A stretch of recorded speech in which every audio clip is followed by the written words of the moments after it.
கவிஞர்களே, ஒரு இன்ட்ரெஸ்டிங்கான டாபிக் தான். என்ன பாத்தீங்க அப்படின்னா, அமித்ஷா அவர்கள் சென்னைக்கு வந்துட்டு அதிமுகவோட கூட்டணியை கன்ஃபார்ம் பண்ணிட்டு போயிட்டாரு. இதுல என்ன பெரிய விஷயம் பார்க்கப்படுதுன்னா, அதிமுகவோட பொதுச் செயலாளர் அப்படின்னு சொல்லப்படுகிற எடப்பாடி பழனிசாமி அவர்கள் தலைமையில தான் கூட்டணி அப்படின்னு போயிட்டாரு.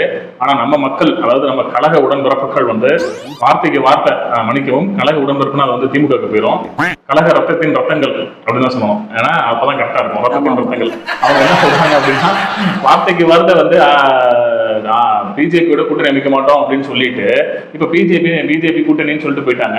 இதுல முக்கியமான விஷயம் பார்க்கப்படுது என்ன அப்படின்னா, நம்ம செய்தி தொடர்பாளர் ஜெயக்குமார் இருக்காரு பார்த்தீங்களா, அவர் வந்து அப்பட்டமா சொல்லியிருக்காரு, நான் வந்து ராயபுரத்துல வந்து முடிசூடா மன்னனா இருந்தேன். நம்ம அடுத்த வீடு கூட போட்டிருப்போம். அதனால கடந்த 2 தினங்களா வந்து அவரை பத்தின ட்ரோல் போயிட்டே இருந்துச்சு. ஒரு செய்தி வேற வந்துச்சு, நான் வந்து அதிமுக வச்சிருந்த விலகுறேன் அப்படின்னு சொல்லி செய்தி வந்துச்சு. அதுக்கு முற்றுப்புள்ளி வைக்கும் விதமாக இன்று வந்து ஜெயக்குமார் அவர்கள் வந்து பேட்டி அளிச்சிருக்காங்க.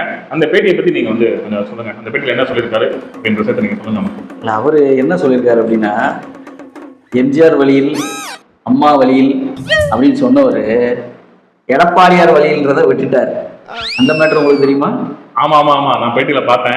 அது முந்தின பேட்டியில பாத்தீங்கன்னா, எப்பவுமே வந்து எம்ஜிஆர் வழியில் அம்மா வழியில் கழக பொதுச்செயலாளர் எடப்பாடி வழின்னு சொல்லுவாரு. இப்ப எடப்பாடி மறந்துட்டாருன்னு பார்க்கலாம். இன்னும் முக்கியமா பாத்தீங்க அப்படின்னா, இன்னைக்கு தமிழ் வருடப்பிறப்பு இல்லையா? ஆமா, அதுல வந்து அவரோட போஸ்டர்ல கூட எடப்பாடி போட்டோ இல்லாம போட்டிருக்காரு. சோ ஏதோ சம்திங் நடக்குது. என்னன்னு பொறுத்து பார்ப்போம். கண்டிப்பா.